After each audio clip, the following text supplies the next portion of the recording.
बेगूसराय में भी मुस्लिम संगठनों ने सरकार के खिलाफ किया जोरदार प्रदर्शन, लगाया आरोप मुसलमानों को जबरन कर रही बार टारगेट। बेगूसराय में आज ऑल इंडिया ताजीम इंसाफ के बैनर तले वक्फ बोर्ड कानून संशोधन के खिलाफ सैकड़ों की संख्या में मुसलमान के द्वारा विशाल विरोध प्रदर्शन निकाला है। इस दौरान आंदोलन कर रहे लोगों ने केंद्र सरकार और बिहार सरकार के खिलाफ जमकर नारेबाजी हो हंगामा किया। वही आंदोलन कर रहे लोगों ने नीतीश मोदी मुर्दाबाद का भी नारे लगाए हैं। यह विशाल विरोध प्रदर्शन जीडी कॉलेज से मुसलमानों के द्वारा निकाला गया है, जहां डीएम ऑफिस के पास पहुंचकर सभा में तब्दील हो गया है।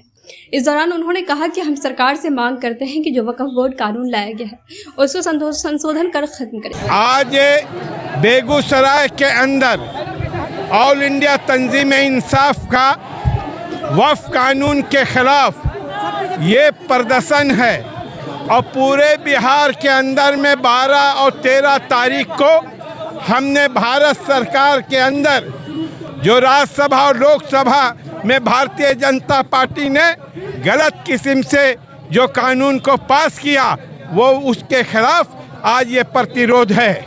ये प्रतिरोध है मुसलमानों के अधिकारों के लिए, ये प्रतिरोध है इंसानियत को बचाने के लिए, ये प्रतिरोध है देश की हिफाजत के लिए, ये प्रतिरोध है नौजवानों को काम के लिए, ये प्रतिरोध है देश के नागरिकों के सम्मान के लिए। आज हम इस प्रतिरोध के माध्यम से ये वक्फ का बिल जो है उसको खारिज करते हैं और बताते हैं तो नरेंद्र मोदी जी इस देश के अंदर में आपका कानून जो लाए हैं पिछड़े दरवाजा से वो नहीं चलेगा।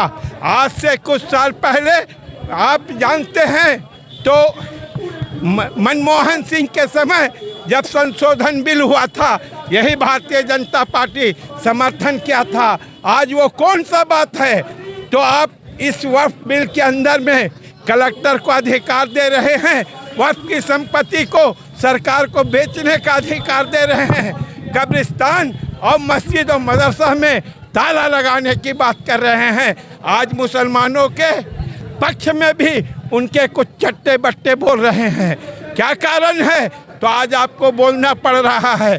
मेरे मस्जिदों के ऊपर, गिरजाघरों के अंदर में, बोध गया के बौद्धिस्टों के ऊपर आपके लोग कब्जा किए हुए हैं। आप क्यों नहीं बोल रहे हैं? क्यों नहीं उस पर आपकी आवाज़ हो रही है? आज आपको लग रहा है तो हम मुसलमानों की संपत्ति लूटेंगे तो ये भारत का मुसलमान इसको नहीं कबूल करेगा। वक्फ काला कानून लागू हुआ है, उसके तहत तमाम मदरसे, तमाम कब्रिस्तान और तमाम जो भी मुसलमानों का इदारा है वो तमाम सरकार के अधीन हो गया। तमाम चीज़ों में कुछ करने के लिए, हम दफन करने के लिए सरकार से परमिशन लेंगे। इसलिए हर हाल में किसी भी सूरत में ये कानून हमारे विरोध में है और इसे वापस लेना चाहिए। सरकार ने तमाम अल्पसंख्यक को सीधे तौर पर टारगेट कर लिया। आपको पता होगा कि पहले 3 तलाक कानून लाया, उसके बाद हिजाब लाया और कई तरह के ऐसे हथकंडे अपनाए जा रहे हैं जो इस देश के मुसलमानों के लिए खतरनाक है। इसलिए आज यहाँ पर हम एकत्रित होकर आए हैं, ये बताने आए हैं कि हम चुप नहीं हैं। ये हुजूम बताने आया है कि हम चुप नहीं हैं, हम लड़ेंगे और अंतिम सांस तक लड़ेंगे। काला कानून बिल वापस लेने तक लड़ेंगे, चाहे इसके लिए जो कीमत चुकानी पड़ेगी। कुछ है फिर भी एक फांस से चुभते हैं हम, तेरे सियासत की चमक बढ़ाने के लिए तुझे मिलते हैं हम। जब इनकी सियासत में इनको लगता है कि कहीं ना कहीं लोग अब हमसे काम का हिसाब मांगेगा, हमारे द्वारा किए गए गतिविधियों का हिसाब मांगेगा, तो ये चले आते हैं मुसलमानों के खरखा बनकर।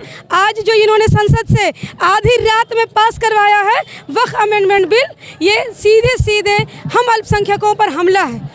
संविधान के द्वारा जब हमारा मुल्क आज़ाद हुआ तो हमें कुछ अधिकार दिए गए हैं कि इस देश का सभी नागरिक धार्मिक रूप से स्वतंत्र है, अपने धर्म को मानने के लिए स्वतंत्र है और हमारा धर्म जो है उसमें वक्फ है। वक्फ वो संपत्ति होती है जो अल्लाह की राह में दान कर दी जाती है चैरिटी के लिए, जिसमें हमारे कब्रिस्तान हैं, मदरसे हैं, मस्जिदें हैं, हॉस्पिटल्स हैं, बड़ी बड़ी यूनिवर्सिटियाँ बनी हुई हैं, यतीम खाने हैं जिसमें लोगों को तालीम मिलती है, इलाज मिलता है। और हमारे जो पूर्वज हैं उन्होंने क्या सोचकर वक्फ किया था? यही ना, ताकि हमें दूसरों की राह ना देखनी पड़े।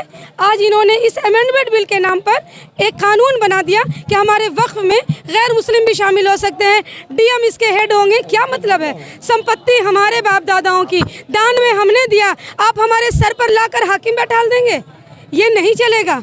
देश संविधान से चलेगा। ये कहते हैं कि हमने पारित कर दिया। अरे आपकी हुकूमत है, आपका बहुमत है, आप जो चाहिएगा वो कर दीजिएगा। ऐसे थोड़ी चलेगा। हम भारत के अमन पसंद नागरिक हैं।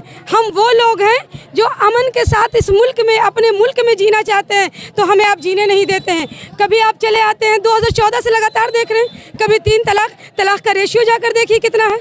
हमारे यहाँ तो तलाक का रेशियो आपसे बहुत कम है, लेकिन आपको फिक्र हमारी सताती है। कहते हैं कि जब रात में भी मोदी जी की नींद खुलती है ना, तो उनको नींद में मुसलमानों की ही खैरखाही नजर आती है। अगर इतने खैरखा हैं तो क्यों नहीं लोकसभा और विधानसभा में टिकट देते हैं? टिकट देना। और अंदर से ये क्या कर रहे हैं? हमारी जड़ें काट रहे हैं, हमारे हुकूक को छीन रहे हैं। तो हम तमाम लोग आज यहाँ एक बानगी की शक्ल में आए हैं। ये एक झांकी है और पूरी कहानी बाकी है। और जिस दिन हम लोग पूरी तैयारी से उतरेंगे तो सड़क का चप्पा चप्पा जो है वो एकदम भर जाएगा कि हम इस बिल को नहीं मानेंगे। मोदी सरकार के द्वारा काला कानून तमाम वर्गों के लिए जो लाया जा रहा है, सत्ता में वो अंधे हो चुके हैं। सीधे तौर पर आप देख सकते हैं 2 दिन तैयारी में बेगूसराय का आम लोग जुट चुका है। अगर लोग कहेंगे सिर्फ मुस्लिम आए हैं, ऐसा बात नहीं है। तमाम जाति धर्म के लोग इस काला कानून का विरोध कर रहा है।